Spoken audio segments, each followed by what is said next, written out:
Hello there, ladies and gentlemen. Welcome back to That Park Place. My name is Vash Sky, and here to talk about Lightning Lane prices. Well, this is a very interesting story because we've been covering how prices for Lightning Lane have gotten up and up and up, and usually it's around this time every single year. But this time, Disney didn't actually do that. Very interesting. Let's go ahead and get right to it here from Blog Mickey. Walt Disney World reaches pricing ceiling on Lightning Lane products this December 21st, 2025. The holiday season is upon us, and Lightning Lane prices have not set a new all-time high record. This marks a break with the recent tradition of the holiday season, bringing new all-time high pricing. Has Walt Disney World found a ceiling for Lightning Lane pricing? Let's dive in. This is very interesting. So you have the stats right here, and you can kind of see that they have those prices listed out. And yes, it is at that ceiling. There hasn't been a price increase this time around, even for major attractions like Tron Light Cycle Run, Guardians of the Galaxy Cosmic Rewind, Star Wars, Rise of the Resistance, and so forth. Very, very interesting. Now Block Mickey, I believe Mike is writing this article, speculates that, well, this is all about the fact that they did increase Lightning Lane prices only a couple of months ago, and so it's maybe too early to raise them again. That's a fair point. I'm not going to say that he's wrong in that regard, but I think there's a bigger thing happening here that, well, simply people aren't talking about. Let me go ahead and show you why I think this. Here you go. This is from Disneyland this time, not Disney World. We'll get Disney World in just a second, but Disneyland has a big California resident offer. Save 50% on a 3-day park hopper, just $249. Whoa, that is huge. But if you're a AAA member, you can get that for as low as $199, which I believe takes every single day to like $68 or something like that. I mean, $68 to walk into Disneyland and DCA? That's huge. That's massive. You're talking about on a tier 6 day, you could easily be paying well over $200 per day to walk into just Disneyland. Very significant. And, well, there's also more evidence that Disney might be leaning into more of its, let's say, value-oriented consumer base. Here you go from Scott Gustin on the Disneyland app. Apparently, now you can go ahead and not just renew, but actually upgrade your Magic Key passes within the app itself, kind of leading into, hey, if you want to go ahead and do something like this, we're going to go ahead and make it easier for you to do so. This, to me, connotates that Disney might be leaning into this particular demographic, that being pass holders, for a reason, or maybe value-oriented guests for a reason. This is a big break from like the luxury mindset of, oh, let's go ahead and target the ultra rich. Apparently, that might not be the case. Now, I did promise you guys that we were going to be talking about Walt Disney World and maybe more of the discounts that are actually coming to that resort. Unfortunately, we're going to have to wait on that for just a little bit because we're working on a story about even more discounts coming to Walt Disney World to prove our point that maybe Disney, well, is coming to the conclusion that, oh, this market isn't exactly healthy. That's kind of the second part of this conversation that I actually wanted to get into. The health of the tourism market right now. I mean, we have seen across the nation tourism go down precipitously for any number of theme park operations, like Six Flags, for example. Their last couple of quarters, they haven't done all that well, especially when you look at attendance, but also spending. Very much down.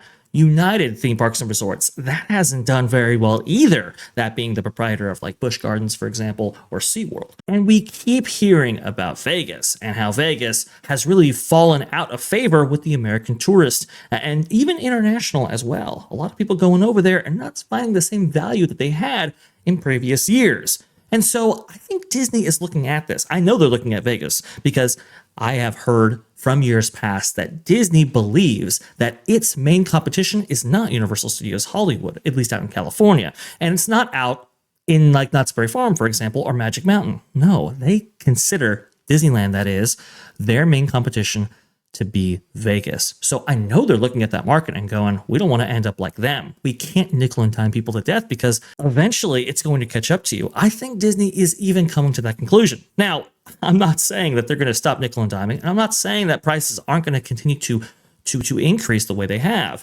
But I do think they're recognizing the market just a little bit and saying, maybe we have to be a little bit more surgical in our approach to continually increase prices because it's just getting ridiculous. I mean, we are hearing from all types of people every single day on That Park Place how expensive it is and the lack of value that there is to be found in these parks. I mean, when you have entertainment venues like the Hyperion, for example, out in Disneyland, or the numerous entertainment venues over there at Walt Disney World that sit empty, long entertainment acts canceled, this breakdown of value from these resorts happening the way they have, eventually it's going to catch back up to you. Eventually people are going to realize and go, you know what? I think there are better options afforded to me in other places. And I think the theme park market outside of the big two, that being Disney and Universal, it's just not that healthy. I got to be honest with you.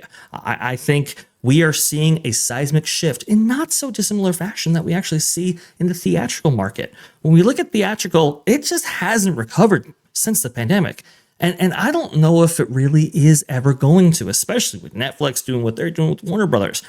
When I look at the theme park market, I think it's better insulated from the effects of theaters, especially for kind of high concept or high quality entertainment venues like what Disney provides and what Universal has certainly strove for. And this is reflected in Comcast earnings calls and to a certain extent Disney. That being said though, still, I mean, just as Jeffrey Katzenberg laid out in his 1991 memo that we just recently covered on That Park Place, when it comes to the theatrical business model or the themed entertainment amusement park model, the same challenges still exist. And at the end of the day, if people aren't getting the value that they expect, they're just simply not going to go. And I think that's what we're seeing right here. I think this is why this Lightning Lane stuff has peaked, at least for now. Again, they'll increase it. There's no question about it.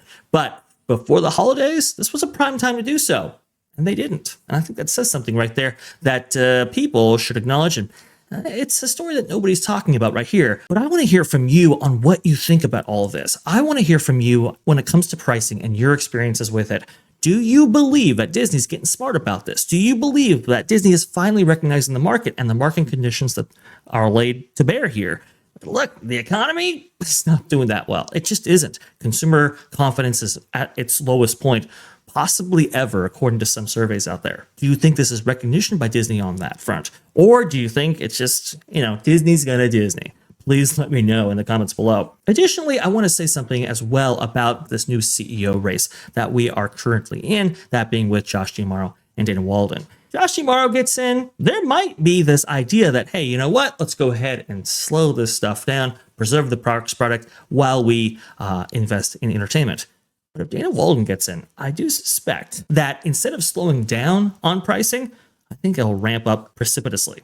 Why do I say that? I say that because that's what happened with Michael Eisner. When Michael Eisner got in back in 1984 to the Walt Disney Company and took the reins from, Roy Miller, I believe, he utilized the capital generation from the parks to fuel and fund everything he wanted to do on the entertainment level.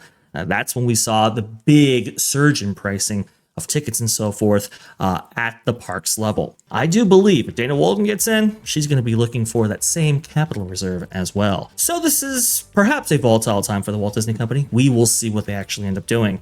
Please go ahead and let me know down below what you think about all of this and more. If you haven't hit that subscribe button yet, what are you doing? You gotta hit that subscribe button. If you haven't hit that like button yet, please go ahead and give us a like. If you disliked it, well, we'll take that too. If you have any hype points to spare, we'd be very much appreciated for those. And make sure you follow That Park Place for all the news that should be fun. Thanks for watching That Park Place News. For more information, consider checking out www.thatparkplace.com. And don't forget to subscribe, share, like, and send this out on your favorite social media accounts.